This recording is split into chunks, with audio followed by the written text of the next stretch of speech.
Adam Silver talked NBA expansion on with ESPN's The Pat McAfee Show. I know that it feels like he's typically talked around it, particularly talking around the NBA coming to Seattle, even though he has explicitly named Seattle and Vegas as two cities looking at expansion. He finally talked about it a little more directly. No, he did not say, yes, it's happening. But look, guys, we're doing this in steps. You got two things out of the way. The new CBA, which is done, and a new media deal, which is done. So with those out of the way, everyone's back to asking the commissioner, hey, you said when they were done you'd get back to expansion talks. What's going on? So let's get to a bit of this sound. Again, Adam Silver talking about what expansion would look like. We're looking hard at it. We're sort of modeling it, for lack of better terms, in the league office. Look, there's no doubt there's been interest in Las Vegas. Seattle, I've been very public about it, that it was a market that was fantastic for the league, that we left at the time for understandable reasons, but there's no doubt that there continues to be enormous passion in that market for the NBA. What about the timeline? At least we know when a timeline will look like for talks. We're looking at those markets and others. I think as we get into the summer, we'll get into a more formal process of how we go about doing it. I don't want to say it's a foregone conclusion that we're going to expand, but I also think over time, organizations tend to grow. And I look at the success of those markets for other, major league teams now. And, so it's easy to just present a scenario where you can see it working successfully for the league. But I don't want to jump the gun here. We have the 30 existing teams who all need to weigh in. Bump, what do you make of the latest comments from the NBA commissioner? It sounds like the same old stuff. I mean, we know what cities are in play. We're looking at Vegas and we're looking at Seattle, but I also don't know the process. I'm no expert when it comes to expansion, right? So I don't know what those meetings are like, what's being said in those meetings, what's step number 2, 3, and 4. So you kind of got to wait and see what they do at this point. But it seems like for the last 4 years, we've been hearing about expansion and getting a team in Seattle. And being here, we're obviously connected to the Sonics and what could be. So we're getting a bit impatient. I think the rest of the country's fine. I think Vegas knows it's coming. They're building a multi-billion-dollar ballpark for the A's. Their women's basketball team is doing well. They already have everything, right? Vegas is already set up for it. Here, it's been so long. And I think the longer this goes on, the more impatient that the fans here are going to get, and the more angry texts we'll get talking about basketball, because people don't want to hear about that. But it sounds like if they're not talking about it, I would be more concerned. But since there is conversation about it, then I'm still optimistic. And that's really the newsworthy change from this morning, or rather from yesterday on the Pat McAfee Show, that the things that Adam Silver could have, would have, did typically point to as, hey, we got to get that out of the way first, are now done. Yeah. You know what I mean? It's like coming up with excuses where you're like, did I already say that my grandmother died? Like the things that you already have been pointing to. We got to get that CBA figured out. We got to get that media deal nailed down.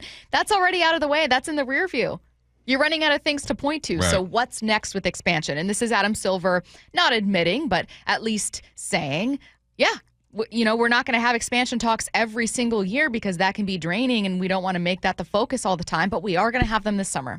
And not only are we going to have them this summer, but we're going to have a formal version of expansion talks this summer. I don't know if that means a vote.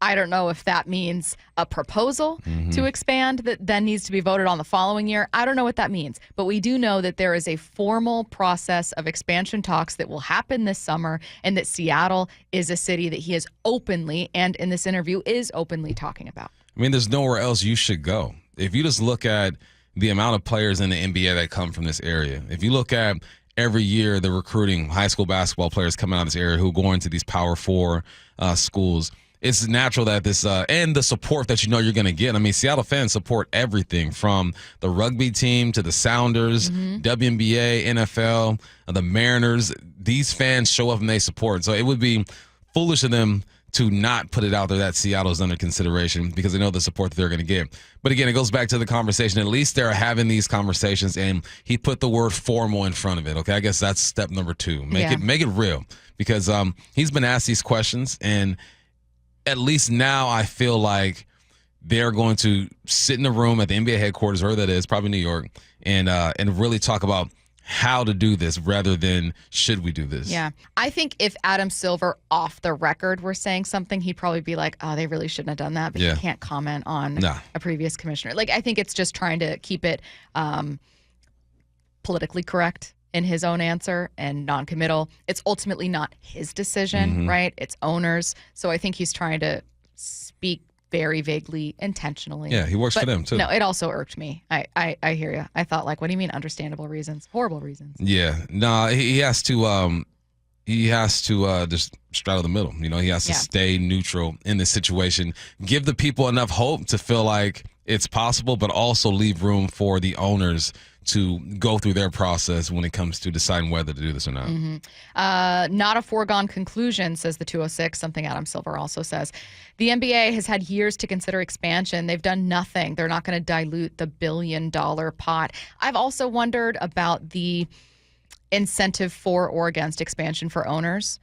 My problem is long-term, it can be a better option for owners. There's more money you're adding to the pot. Yeah, long-term, you're good. Short-term, you're going to feel it a bit. So what are those short-term selfish voters? I mean, you're adding another piece of the pie. Like someone's getting another slice of that thing. Like, that's what it comes down to. This comes down to money, which I understand, but I also understand that if you're an owner, you're not broke and you can afford 3 to 4 years of, because that's how business works. You don't make money off an investment your very first year. Sometimes it takes 3, 4, 5, 6 years to see a return in that. And if they're a true businessman, they will understand that. And it's not like the NBA is hurting. Like the NBA is thriving right now. You look at the teams in the Western Conference and the playoffs that are going down Saturday. Let's go Lakers. Let's get this thing going. But it's crazy. You got young stars in this league. The game is bigger than it's ever been. If you look at it the right way, it's an investment that you'll get a return in a few years from now.